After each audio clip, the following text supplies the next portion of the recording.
Un perito es un auxiliar de la justicia especializado en un determinado tema que el derecho, por su propia formación, no lo puede abarcar ni responder. En este caso, un perito médico es un experto al que se le interrogan sobre las cuestiones médicas acerca de las cuales el sistema jurídico tiene que decidir o necesita de ese conocimiento para decidir. Esencialmente es eso. Digamos, un psiquiatra forense es un médico especialista en psiquiatría y especialista en medicina legal, que además ocupa un cargo que es el de médico forense. Médico forense es el cargo como puede ser fiscal, defensor, juez. Todos los que somos médicos forenses o psiquiatras forenses somos psiquiatras y legistas. En el sistema de derecho que tenemos en la Argentina, que tiene puntos de contacto con otros países latinoamericanos y con el europeo, el perito forense es un experto que trabaja en los temas que te señalaba, pero no es la equivalencia a la figura del testigo experto del derecho norteamericano. El testigo experto, vos necesitas un tema sobre psicosis y a lo mejor llamás a un experto en psicosis para que testimonie acerca de la psicosis. Nosotros, en cambio, somos un cuerpo de peritos con una idoneidad X, que nos la da nuestra formación, para responder sobre todos los temas que requiere la justicia. Por eso, en el cuerpo médico forense estamos especializados en tres grandes ramas: los que hacen autopsias, los psiquiatras y los médicos generalistas para lesiones y otros temas. Como las tres grandes ramas. Después, adultos, infanto-juvenil. Dentro de los generalistas hay distintas cuestiones que van desde las lesiones a patologías cardíacas, genéticas, etc. Pero las tres grandes ramas son esas. Muchas veces cuando nosotros los psiquiatras nos presentamos como médicos forenses, la gente cree que nosotros hacemos autopsias. Nosotros, por nuestra formación en medicina legal, las estudiamos, pero no trabajamos de hacer autopsias. Nosotros nos encargamos de dictaminar si alguien estuvo loco al momento del hecho, si tenía aptitud desde lo psíquico para valorar, comprender, dirigir, o también nos encargamos de evaluar un psiquismo menoscabado tras un trauma, lo que sería el daño psíquico, o por ejemplo si está en condiciones de continuar en un juicio, porque a veces los procesos arrancan con la persona con sus facultades dentro de una normalidad y en el transcurso del juicio, ya sea por la propia patología de la persona o porque los procesos judiciales son muy largos o tardaron mucho en arrancar, se empieza a dar la vicisitud que la persona empieza sobre todo a envejecer y a deteriorarse cognitivamente. Y eso es una de las áreas más difíciles para nosotros, para dictaminar, porque los deterioros cognitivos no son en bloque, no es que te deteriorás y no entendés nada. Hay algunas cuestiones que empezás a perder aptitudes, pero conservás otras. Entonces muchas veces también depende el momento del proceso judicial en el que están. No es lo mismo si la persona va a ser acusada, si va a tener que defenderse, de manera tal que va a requerir una gran atención, una gran frescura y fluidez para refutar la prueba, para asesorar a su abogado, a una cosa muy distinta es que cuando lo único que falta es que escuche el resultado de la sentencia y que pueda discernir lo incriminatorio de lo exculpatorio, que pueda entender cómo le fue. Bueno, todas esas instancias las hacemos nosotros. Las capacidades, por ejemplo, en los que antes eran los procesos de insanidad e inhabilitación y que tras la reforma del código se llaman determinación de la capacidad, que es un campo que a mí me interesa mucho, es muy novedoso y que sigue lineamientos de la Convención de los Derechos de las Personas con Discapacidad.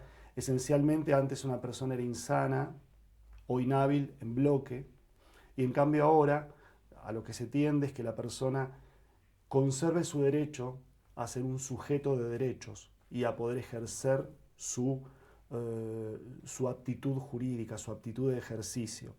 De manera tal que el nombre de este nuevo paradigma es capacidad con grados de restricción. Y al anterior se lo denomina protectorio, tutelar, con sustitución de la voluntad. La tendencia es intentar que la persona pueda seguir participando de sus decisiones conforme a sus deseos y conforme al derecho a su autonomía. Todo este movimiento, que es muy interesante y que se plasmó en el Código Civil prácticamente igual a lo que la Convención dictamina. La Convención es del 2006, la Argentina adhirió en el 2008. En el 2014 tuvo la aprobación de los 2/3 de las cámaras, con lo cual quedó como un tratado de jerarquía, lo que se llama derecho civil constitucionalizado. Y el Código Civil del 2015 se pone muy a tono en ese capítulo, que es el área que a mí me interesa, muy a tono con la Convención. En la actualidad la Convención, el comité de la Convención, está haciendo una propuesta de lectura de la Convención mucho más radicalizada. Y ahí empiezan a haber algunos posibles problemas a futuros, que es que el comité está avanzando más en una mirada muy nihilista de la enfermedad mental y muy idealista de la aptitud para decidir por parte de las personas, de manera tal que está poniendo todo el peso de la discapacidad en la sociedad y en los demás. Eso que es el modelo social de la discapacidad, que significa que una persona tiene una discapacidad y que su discapacidad, más que de las condiciones inherentes del individuo, tiene que ver más con las actitudes de la sociedad y sus barreras, cosa que estoy 100% de acuerdo. Si empezamos a transitar el camino que pretende transitar el comité, que es el que supervisa y controla la aplicación de la convención, ahí estamos entrando en un terreno que va a ser muy polémico. En mi opinión, hasta a lo mejor en algunos aspectos perjudiciales para los pacientes. Porque hay situaciones en las cuales, en casos graves, se pierde esa libertad de decisión. La locura, la demencia grave, estados maníacos graves. Entonces, hay situaciones en las que vos podés tomar decisiones en ese momento y enunciarlas que no tienen que ver con tu línea longitudinal. Y si vos simplemente vas a seguir la literalidad del discurso, porque yo estoy de acuerdo con el derecho a ser escuchado. Yo no soy un crítico radical de la convención o de la ley de salud mental, pero tampoco se puede ser radical en las concepciones teóricas que la sostienen. La clínica siempre es un hecho humilde. El paciente nunca tiene lo que dice el libro. El paciente no lee las convenciones, no lee el libro, no lee los prospectos. Cada persona es única y responde, y los diagnósticos son hipótesis y los tratamientos son artesanales.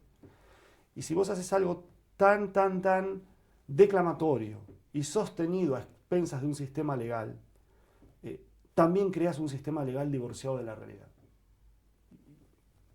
Entonces esto, cuando vos lo haces en el campo de las ideologías, y estás hablando de qué necesitaría la humanidad a futuro, bueno, te podés equivocar, no ponerte rígido, pero cuando estás hablando de casos concretos, que es el caso concreto de la persona que vos tenés enfrente, hay que tener cuidado.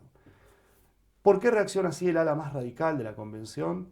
Pendular, porque el opuesto, que hoy está dejado de lado, pero que esa tendencia sigue estando, es la tendencia paternalista a decir que una persona con discapacidad es una enferma y decide mal y no puede decidir y mejor que decida otro en su lugar y que ese otro decida entonces con el auxilio del psiquiatra. Bueno, toda esa visión que en su momento fue bien intencionada, porque también la convención es bien intencionada, a veces dejan de ser contemporáneos de los movimientos sociales de su propio tiempo y otras veces también, en tanto son sostenidas como verdades dogmáticas, también resultan perjudiciales para los pacientes. Así que bueno, estamos viviendo en el mundo entero, en lo que hace a nuestras disciplinas, estamos en un estado de ebullición donde están siendo cuestionadas muchas de las teorías y sobre todo en el campo de la psiquiatría y de la psiquiatría forense, los fundamentos mismos de nuestras disciplinas.